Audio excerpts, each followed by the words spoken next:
Et même si les travaux ne vont en vérité reprendre que la semaine prochaine, autant à Ottawa qu'à Québec, on parle évidemment ici de politique. Et ça bouge beaucoup quand même dans le domaine politique, surtout cette semaine avec notamment la course au PQ. On en parle avec notre chroniqueur politique, Frédéric Bérard. Allô, Frédéric? Il donne la bonne... Salut! On a de la bonne matière. On a de la bonne matière. Hey, qui a dit que ce serait pas intéressant, cette course-là? En fait, moi! Oui, moi aussi!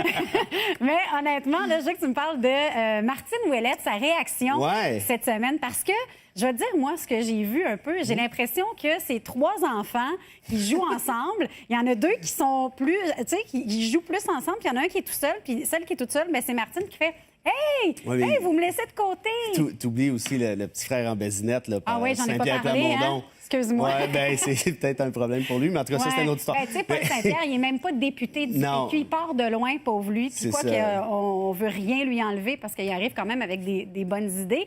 Mais là, dans ce cas-là, cette semaine...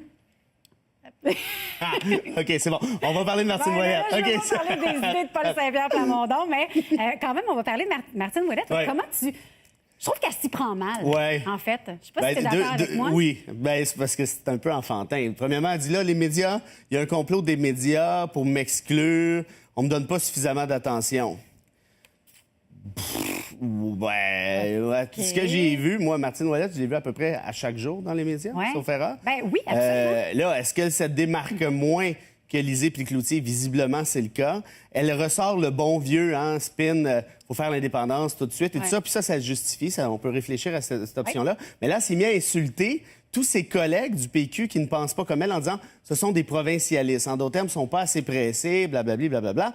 Et là, le chef Gaudreau, Sylvain Gaudreau, est obligé de lui dire « c'est parce que Martine, c'est parce que tu insultes tout le monde ici. Là. Puis c'est ces gens-là qui, en théorie, vont voter ou voteront pas pour toi. » C'est peut-être pas la meilleure des idées. Et là, je sais pas, je pense qu'elle est vraiment dans une espèce de stratégie de tapage pour ramener l'attention sur elle.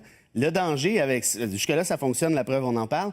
Mais le danger, c'est qu'il y a de quoi d'un peu pathétique quand même. Si tu n'as pas été capable de te démarquer par tes idées, puis elle en a sorti plusieurs idées, mais ils n'ont pas décollé, ces idées-là. Peut-être qu'elle devrait faire sa propre introspection avant de blâmer les médias ou ses collègues pour ça. Et même cette semaine, elle disait, de toute façon, là, il n'y a rien qui nous dit qu'un ou l'autre est premier. Quoique moi, je pense que je suis première dans les sondages. Bien, pas dans les sondages, mais dans l'opinion. Elle n'a pas dit « je pense ». Elle dit « je suis première ». Je suis première actuellement, contrairement à tout ce qu'il dit. Comment ça, Martine? Ben oui. Je sens l'effervescence. OK. Ça fait penser à toutes les stations de radio à Montréal qui s'annoncent numéro 1. C'est ça. À quelque part, il y a quelqu'un qui bullshit. Est-ce que c'est le cas de Martine? Je ne le sais pas, j'ai pas vu les sondages internes, mais on a vu celui de Léger qui disait 39 pour Cloutier, 23 pour Lisée. Puis... Oui, ça descend après. En tout cas, on verra. Jean-François Lisée, justement, en parlant, il est allé chercher pas mal d'appui, lui, cette semaine. Est-ce que là, le vent semble tourner? Oui. Puis tu sais, c'est à cause de quoi? J'y ai réfléchi. Ah oui? Tu te rappelles ce que Cloutier avait dit il y a de ça pas longtemps? Il avait souhaité bonne fin de Ramadan aux musulmans. Ça, c'est un crime de lèse-majesté. Tu peux pas faire ça actuellement au Québec. Il se fait traiter de multiculturaliste depuis ce temps-là. Lisée, il avait fait une sacrée jambette avec cette histoire-là, tu t'en souviens? Et c'est depuis ce temps-là que Lisée augmente dans les sondages et que Cloutier chute. En tout cas, il y a une concomitance qui me semble assez claire. Et depuis quelque temps, on voit sur les médias sociaux les membres du PQ, notamment, qui accusent Cloutier d'être un multiculturaliste. Donc, la game de Lisée marche parfaitement avec la Charte des valeurs, encore 3.0. Je ne sais pas quand est-ce que ça va s'arrêter, cette histoire-là, mais toujours est-il qu'on est reparti. Lisée a dit « Ah, le voile intégral, on n'en veut pas, on devrait bannir ça », alors que Cloutier, lui, a pris une position beaucoup plus libérale d'un point de vue philosophique en disant « Il n'y a personne qui va être congédié en portant un signe religieux ». Donc là-dessus, il y a vraiment, passe-moi l'expression, mais une lutte de titans qui s'annonce.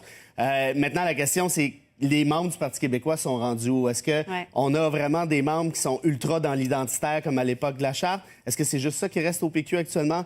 Dans le cas contraire, c'est nécessairement Cloutier qui va l'emporter et j'imagine que c'est le pari d'Alexandre. En tout cas, j'ai hâte de voir comment ça va se solder. Jusqu'au 7 octobre, là, c'est là qu'on saura qui sera le nouveau chef du Parti québécois. Et 2 jours, c'est une éternité en politique. Donc, d'ici là, il peut se passer bien des choses.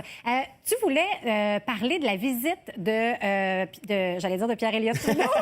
On peut en parler. Non, de Justin Trudeau, donc le fils de Pierre-Éliott Trudeau en Chine. Quoique le père avait quand même ouvert la voie, pavé la voie. Il y a clairement une relation intéressante entre la Chine et le Canada qui date il y a de ça des années 70. Trudeau père a été le premier à reconnaître la Chine communiste de Mao Tse-tung. Richard Nixon, qui était président des États-Unis, voulait le tirer en bonne et due forme. Il dit, tu peux pas faire ça, tu peux pas... Bon, il avait traité de traître et ainsi de suite. Mais pourquoi Trudeau a fait ça? Bon, premièrement, parce que le père Trudeau, évidemment, connaissait très bien la Chine. Il a même écrit un livre avec Jacques Hébert au début des années 60 qui s'appelait « 2 innocents en Chine rouge », où on avait visité la nouvelle Chine communiste, la nouvelle Chine de Mao Tse-tung, avec un regard critique à certains endroits, très critique même.